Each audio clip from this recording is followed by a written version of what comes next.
Assalamualaikum warahmatullahi wabarakatuh.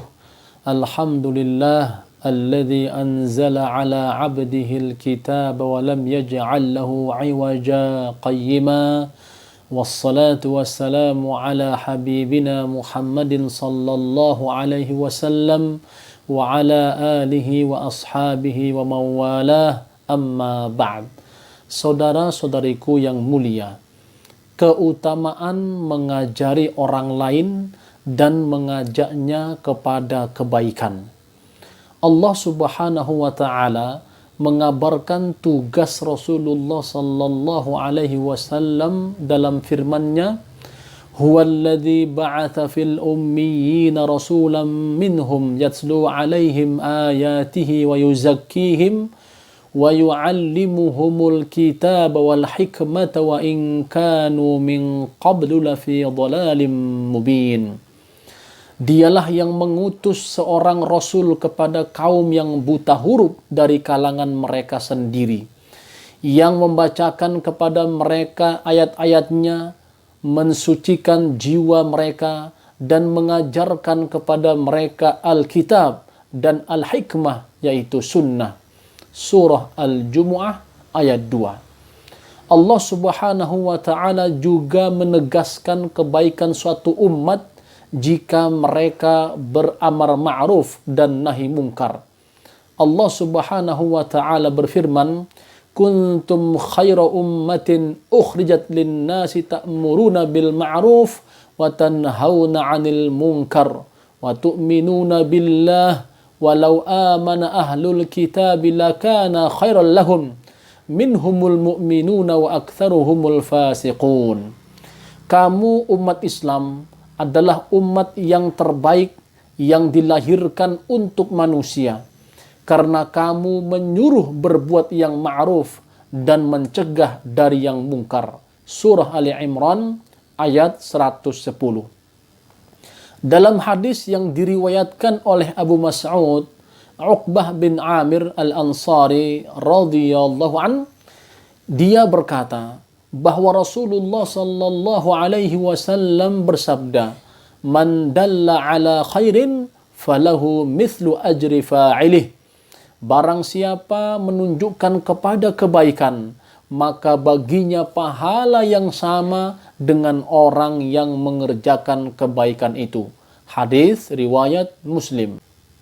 Senada dengan hadis sebelumnya, Abu Hurairah radhiyallahu an meriwayatkan bahwasanya Rasulullah sallallahu alaihi wasallam bersabda, artinya, barang siapa menyeru kepada kebaikan, maka baginya pahala yang sama dengan pahala orang-orang yang mengikutinya tanpa mengurangi pahala mereka sedikit pun. Dan barang siapa menyeru kepada kesesatan, maka baginya dosa yang sama dengan dosa orang-orang yang mengikutinya tanpa mengurangi dosa mereka sedikit pun. Hadis riwayat Muslim. Selain hadis yang telah disebutkan, Abu Umamah al-Bahili radhiyallahu an juga meriwayatkan bahwa Rasulullah sallallahu alaihi wasallam bersabda, "Innallaha wa malaikatahu wa ahlus samawati wal ardi hatta namlata fi juhriha la yusalluna ala muallimin nasil khaira."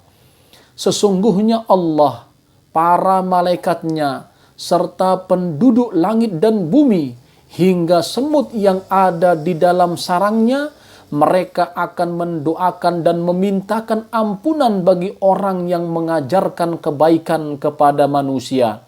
Hadis riwayat At-Tirmidzi, dan ia berkata hasan sahih. Makna yusalluna alaih ialah mendoakan dan memintakan ampunan bagi orang yang mengajarkan kebaikan. Oleh karena itu, beberapa dalil di atas menunjukkan kepada kita bahwa mengajarkan kepada manusia mengenai ilmu-ilmu agama, ilmu-ilmu syariat dan menyeru mereka kepada kebaikan merupakan amalan para nabi yang Allah mengutus mereka karenanya. Amalan ini adalah tugas yang paling agung dan Allah telah memilih makhluknya yang paling agung untuk menjalankan tugas ini. Barang siapa yang Allah memberikan taufik kepadanya untuk bisa menempuh jalan mereka dalam mengajarkan kepada manusia mengenai urusan agama serta menunjuki mereka kepada kebaikan, maka ia telah memperoleh kebaikan yang banyak.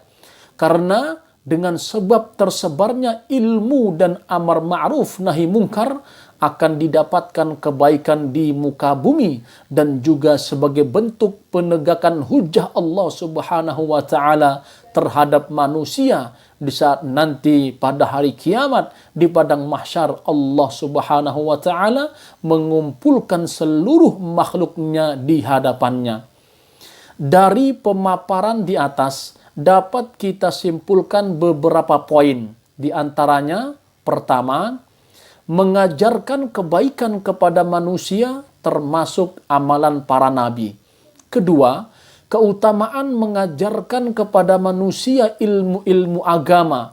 Sebab barang siapa mengajarkan suatu ilmu atau menyeru kepada petunjuk, maka baginya pahala yang sama dengan orang-orang yang mengamalkan ilmu itu.